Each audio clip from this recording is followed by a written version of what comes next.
Ẹ kú dédé àsìkò yìí ní agboolé yàrá inú yàrá.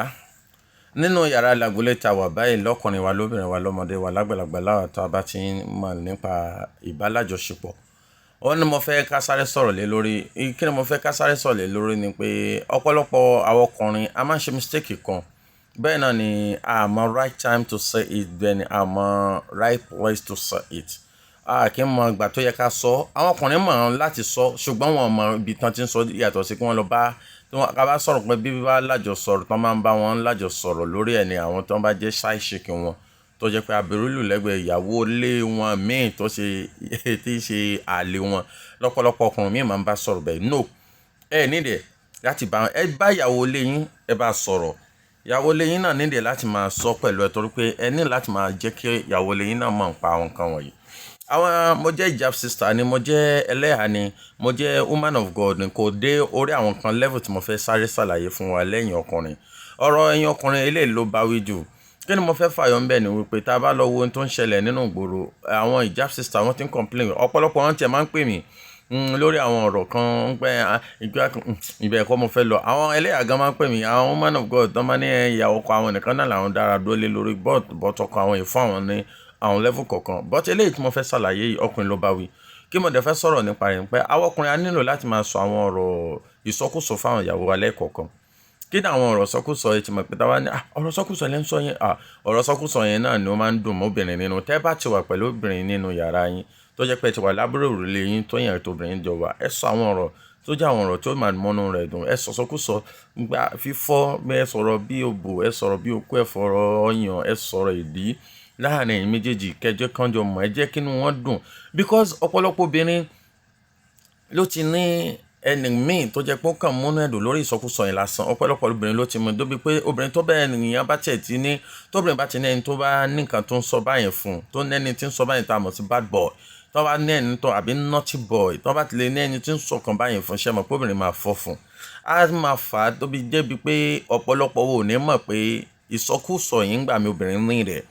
Ẹ bá lọ wo orí fóònù mi, tẹ́ bá lọ wo orí fóònù mi lóbìnrin, ó jẹ́ hijab sister ni àbí ó jẹ́ ẹlẹ́hà ni tó ń bojú ni àbí ó jẹ́ hijab sister ni àbí ó jẹ́ sister ni àbí ó jẹ́ woman of God lẹ́sìn mùsùlùmí àbẹ́sìn Christian àbẹ́sìn mi.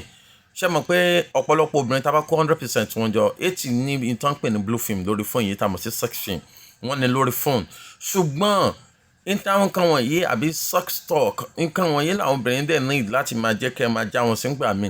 Ẹ má wò pé àfààní mi ṣé màá máa sọ̀sọ́kúsọ fún ìyàwó mi. No, ìyàwó ẹni ẹlẹ́tọ̀ọ́ ẹni o ní láti sọ fún. Mú ṣeré pẹ̀lú díẹ̀, mú ṣeré pẹ̀lú ọmú ẹ̀, mú ṣeré pẹ̀lú ojú ara ẹ̀, mú ṣeré pẹ̀lú kó ẹ̀, mú ṣeré gbà kan wọ́n ló mọ bó tilẹ̀ mú ìyàwó ẹ̀ ṣeré lọ́nà tó lè fi understand ẹ̀.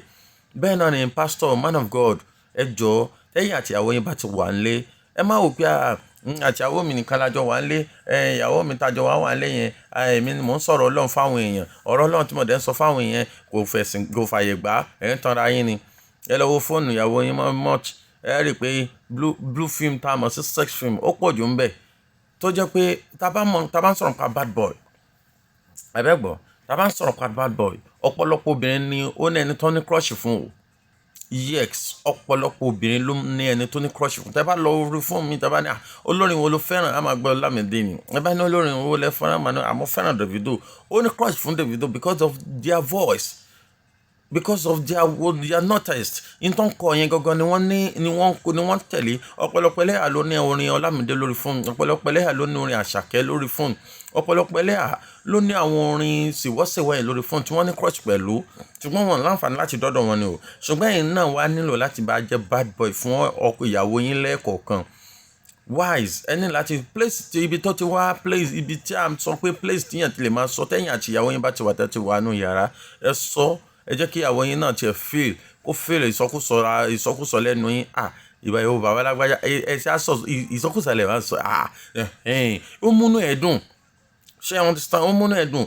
Right time yẹn náà ni pé time tẹ́ bá máa sọ ẹ̀yin àti ẹnìkan ló máa wà. Right place náà ni pé ẹ̀yin àti ẹnìkan náà ló máa wà. Time tẹ́ bá jọ sọ yẹn ẹ̀yin àti ẹnìkan ló máa wà. Ẹ nílò láti máa sọ ẹ̀yin obìnrin ẹ̀yin ọkọ wa ẹ̀yin ọkùnrin ẹ nílò láti máa sọ fún àwọn ìyàwó yín torí pé ọ̀pọ̀lọpọ̀ obìnrin ló nílò láti máa mú ṣeré pẹ̀lú sex tongue. Ó nílò láti máa mú ṣeré pẹ̀lú sex voice. Nílò kọkàn bú kọkàn múra kankan. No, wọlé mú ìyàwó ẹ̀ ṣeré ńgbà míì, wọlé mú ìyàwó ẹ̀ ṣeré. Eléyìí tiẹ̀ kọ́mọ sọ́dọ̀ àwọn àǹfààní, ó kọ́mọ sọ́dọ̀ àwọn tí wọ́n bá gbẹ ìsìn gbọ́. Ẹ̀sìn ò ní nǹkan ṣe pẹ̀lú àtìyàwó ẹ̀ tẹ̀jẹ́lẹ́tọ̀ọ́. Sọ̀sọ̀kúsọ lẹ́nu létí ìyàwó ẹ̀ kí ìyàwó ẹ̀ ní alágbáyé wà lóun sì náà ni yàsín gbóhùn tì ọmọ gbóhùn sì náà ni kọ́ni dáàdì tí mi ẹ stop ẹ mọ̀ pé ìsọkúsọ lẹ́sọ yẹn ni ó ń múnú ẹ dùn. Ẹni òun láti múnú ara yín dùn lórí ìsọkúsọ ńgbà míì. Yẹ ṣe gbogbo ẹ̀ ní ẹ̀sìn òde bí àwọn nǹkan míì. Àwọn míì màmá wò pé ẹ̀sìn ni ẹ̀sìn òde bẹ́ẹ̀ ẹ jẹ́ máa sọ òdodo ọ̀rọ̀ fún yín. Ẹ̀sìn kò dé bí ọ̀rọ̀ sọkúsọ nípa okó àtòbò níwà tìyàwó rẹ̀. Bàbá mi ẹ máa sọ o. Àwọn obìnrin yẹn náà nílẹ̀ o láti máa sọ fún wọn. Àwọn obìnrin yìí dẹ̀ dúró lórí pé àwọn ò ní ṣe ṣìnà pẹ̀lú ọkọ wọn. Ẹ wá nílò láti máa sọ̀rọ̀ ṣìnà fún wọn. Ẹ bá ẹ fẹnu ṣe ṣìnà pẹ̀lú wọn, ẹ fara ṣe ṣìnà pẹ̀lú wọn. Ẹ jẹ́ kó mọ̀ pé yes ìwọ náà ni. Ẹ jẹ́ kó feel pé tí n bá lẹ́lòmíì tí n bá ẹni tí mo ní is okay. Ẹ má jẹ́ kí ìyàwó máa jẹ àwọn ẹlẹ́yà nìkan. Ẹ má jẹ́ kí ìyàwó máa jẹ àwọn hijab sister àbí sister ni. Ẹ má jẹ́ ìyàwó jẹ wọn. Àwọn women of God pọ̀ tí ìyà ń jẹ. Ẹ má sọ̀rọ̀. Yẹ́sù gbogbo ẹ̀ náà ní ìbálòpọ̀ ńgbà míì. Ẹ sọ̀rọ̀ sọkúsọ tó jẹ́ pé ọ̀rọ̀ not voice ẹ jù sí wọn. Ní bá gbá kíní ẹ mú máa tẹnu bọ́ ẹ jẹ́ kó mọ̀, ẹ jẹ́ kó feel sex nínú ọkàn ẹ̀.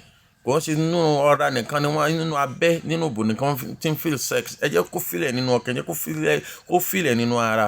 Ẹ jọ̀ọ́ eléyìí mo fi ń bẹ àwọn obìnrin pè mí tán, àwọn obìnrin pọ̀ tán pè mí lórí àwọn kan wọ̀nyí, but mo nílò láti jẹ́ kí àwọn ọkùnrin náà ká mọ̀ pé àwọn kan wọ̀nyí obìnrin náà nílò rẹ̀.